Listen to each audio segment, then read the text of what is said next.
তো এই যে আমি আপনাদেরকে বলেছিলাম একটা পিঠা শেয়ার করব। তো এই পিঠাটার নাম হচ্ছে রুটি পিঠা। অনেকটা ভাপা পিঠার মতো, কিন্তু ভাপা পিঠাও নয়। তো এই যে চালের গুঁড়া নিয়ে নিয়েছি আমি 1 বাটি। তো এই চালের গুঁড়াটা কিন্তু একদম মিহি নেওয়া যাবে না, একটু দানা দানা থাকবে।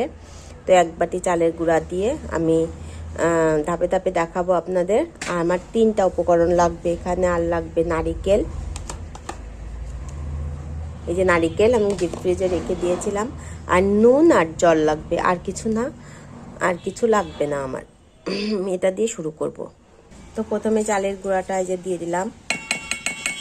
এবার আমি এই বাটির হাফ বাটি পরিমাণ নারকেল দিয়ে দেব। তো এই যে দেখতে পাচ্ছেন হাফ বাটি নারকেল আমি দিয়ে দিলাম।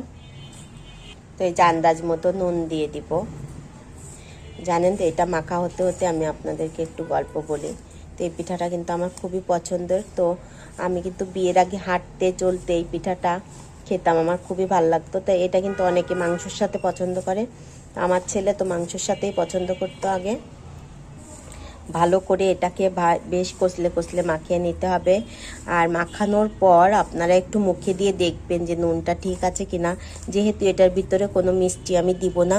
তো আপনারা যদি একটু মিষ্টি খেতে চান, মিষ্টি পছন্দ করেন, তো আপনারা একটু অল্প করে মিষ্টি দিয়ে নেবেন, যারা একটু মিষ্টি মিষ্টি খেতে পছন্দ করে।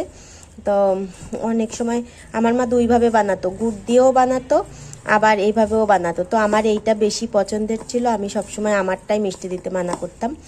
তো আমি এইটা একটু ওই যে আমরা যে ভাপা পিঠে